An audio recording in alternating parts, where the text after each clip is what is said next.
This is Dr. Kate Eckert, and for this podcast episode, I'm going to talk about my journey into getting into meditation, which is difficult for me because I don't like to sit still. I have a hard time sitting still. It irritates my husband.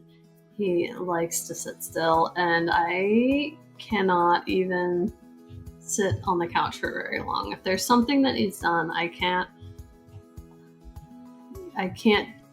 sit if there's things that are still on my checklist. And as you have kids and a business, my checklist is never ending. So I interviewed my friend, my chiropractic school roommate, Dr. Lisa Pappenbrock, a few months ago on her meditation journey. And I decided to do the introductory course with her teacher. And I did that over the Thanksgiving weekend. So I went Friday, Saturday, Sunday, Monday, and that was back in November. And it's a Vedic style of meditation. So I'm used to doing a ton of continuing ed where they give you lots of papers and handouts and stuff that you can pour over and go back to and kind of internally mull over. This is more of an oral tradition passed on. So you go and they tell you about it. So I had to sit and just absorb without reading, which is not exactly my best way of learning, but it was good. And I had to be attentive, and we practiced the meditation there. And to be honest, I have tried meditation in the past because I am a yoga teacher, and those seem to go hand in hand, but the kind of yoga that I usually am drawn towards is the more active physical practice, which is just a tiny, tiny part of yoga. So I never got really big into the more meditative forms, but from what I learned about this style of meditation is that we don't want any music in the background. We don't want to be thinking of a specific word or thought. Your teacher or your instructor gives you a mantra that you're not supposed to share with anyone, and it's not a word or anything. But we don't want to have that outer chatter in our brains kind of a thing. And I like the fact that she emphasized that you have to it's not about being uncomfortable or sitting rigidly without any support. I just have to find a place to sit with a support on my back and my head is upright. So really I can do it anywhere. I can do it on the chair at work. I can do it in my car, which sometimes I do because my kids are screaming or want me all the time. But there's no excuse that you can make that you can't do it, because it can be done literally anywhere and you don't need any props or anything to do it. I have tried the apps in the past where they lead you through it, but from what I gathered from my 4 days of coursework with my teacher is that when it's a led meditation, you can't get into the deepest states of rest. And those deepest states of rest are where we have where we're able to let stress go. And I have an extraordinarily I'm sure there are lots of people. Stress is all relative.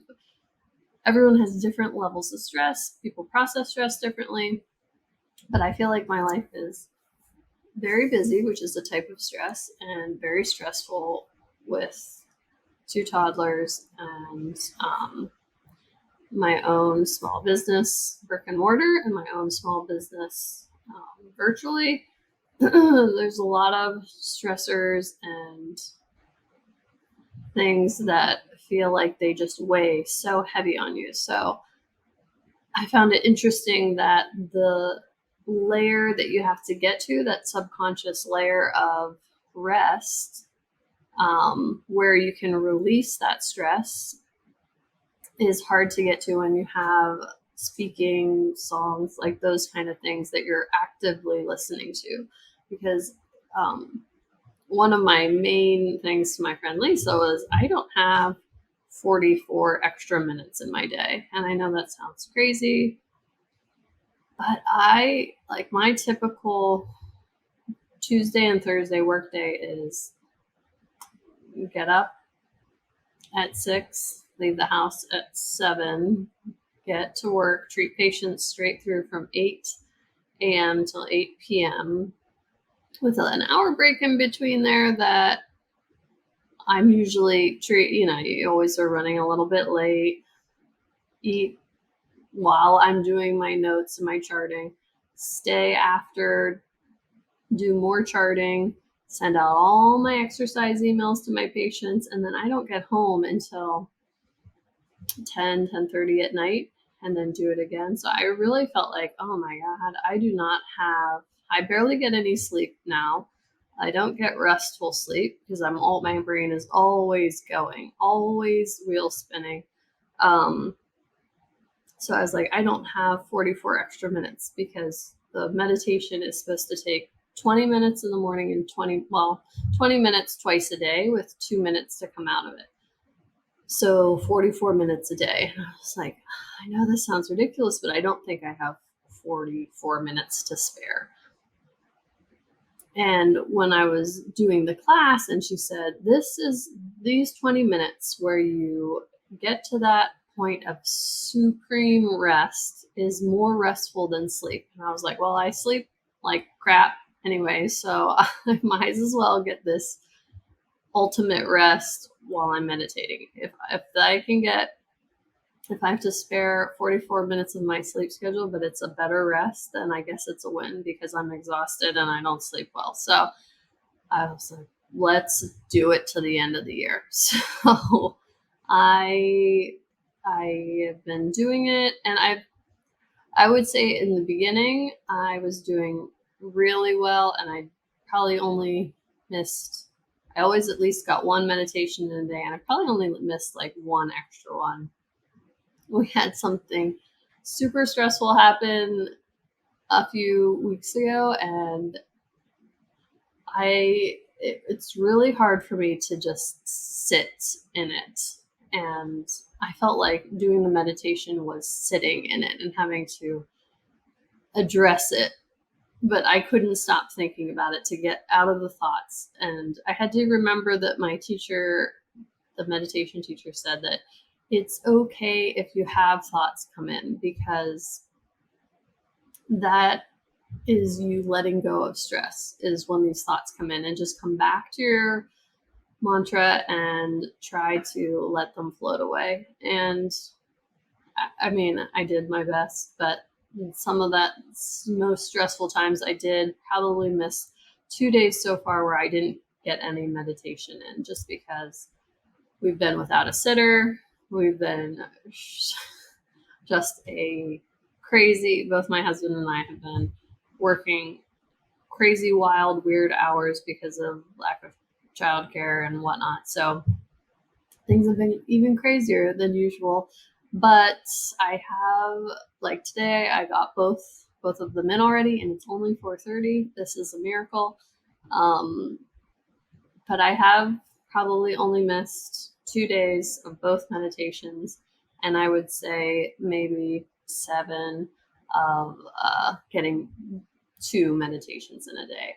And that is of doing meditations twice a day since November 26th. So almost a month. So I would say better than I thought it was going to be for me, because I thought that there was absolutely zero way that I would be able to get in those 44 minutes. So if you're on the fence about trying meditation because you don't have the time, I'm telling you, from someone who pulls 16-hour days twice a week, 3 times a week, it can be done. It definitely can be done. And I had a hard time letting go of, one thing they say is to maybe not meditate so close to bedtime. And at first I was meditating like near bedtime because the kids were down and I would do it, but then I would be refreshed and awake, not even able to sleep again. So that wasn't the best. So I had to let go of my very precious hour break in my workday where I try to catch up with all the notes from the morning shift. So I work 8 a.m., treat patients from 8 a.m. until 2 p.m. And then I have 2 to 3 to, I run over, I eat while I'm charting and try to get ahead of it so that at the end of the night, I'm not stuck there forever. So what I decided was I needed to meditate before I left for work and then meditate on that break and get in as many notes as I could and then finish the rest of the notes at night. And that was, it's weird what you mentally hold on to. Like, oh my gosh, I'm going to be at the office until forever. I cannot do these notes. After this felt like it was looming over me. But really, another benefit, supposedly, of meditating is that you can be more focused and maybe get things done more efficiently.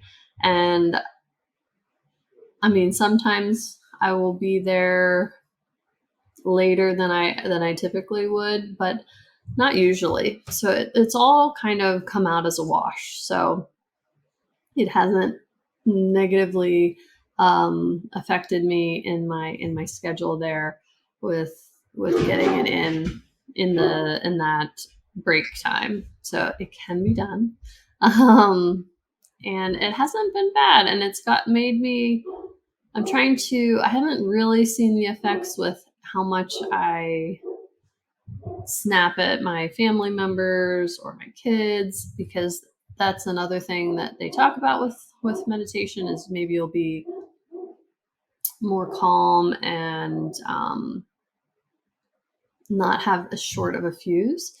And I think with all the stress that we've endured in the past 2 weeks, or we're going on like 2.5 weeks from some stuff we've been having going on. I don't know how much worse it would have been if I hadn't been meditating. I'm not sure. So I'll have to get back to you on that as things kind of even out here. I plan to do another update on it in about a month, because I definitely wanted to fully commit to doing this practice as on point as I could for 2 months. And so I had that period where I did miss 2 days completely, and I did miss probably 7 days of one of the meditations a day. So I want to give it the full go. So I'm going to maybe recheck in February and, trying not to get discouraged, like, oh, I failed, I missed a meditation, but be like, it is what it is. We're going to do it again. Start over, start fresh today. So another thing that my teacher had stressed to me was that, there's no bad way to meditate. So if you feel like you're not letting go of those thoughts easily or whatever, you're still doing a benefit for yourself. So I try to keep that in mind when I just feel that crushing pressure of stress just weighing on my shoulders, because we have different life events that happen, and it can surprise you and it can rock your mindset, and it's good. It's probably definitely a good idea or good coincidence that I had this set up when I did. And then less than a week later, something crazy happened and we had to totally shift our family schedule, our work schedule, everything, and still working out the bugs and the kinks, because that affects not just us as adults, but also our kids. And I hate to see that. Had snapped at my son right probably a week into like altering our schedules drastically, and my daughter's older, and she put her arm around him. She was walking him back to his room, and she said, "Don't worry, mommy's just under a lot of stress." And oh my gosh, that if that doesn't make you want to keep doing your, whether it be whatever you do to manage your stress better, that is like a huge wake up call that you need to actively try to be better and manage it, because we all do have super stressful lives, and there's different things that we can do to help ourselves. And I think it's important to show our kids that it's something that you need to maintain that happy, healthy life, because as a musculoskeletal practitioner, stress eats people alive physically, not just mentally. So, I'm talking about the mental aspects, but physically, if somebody doesn't address their stress level, it makes my job so much harder to address their physical issues. And if they have a mental emotional tie with, say, their pelvic floor, and they aren't addressing the root cause of their stress, it is going to be next to impossible to get full resolution of that issue. Or if they're having chronic headaches, I myself carry a ton of tension in my jaw. I felt like I had ground my teeth to little nubs over the past 2.5 weeks, and I end up with terrible headaches, just terrible headaches, and I don't have time for terrible headaches. So if I don't address those stressors in my life and those issues, it is not going to get better. A ton of muscle work is only going to give me temporary relief. If I don't do my breath work, now incorporate the meditation practice, address what is stressing me, it's not going to go away forever. So just something to think about in melding the two worlds, the mental, emotional, and the physical. They are tied, and not in a woo-woo,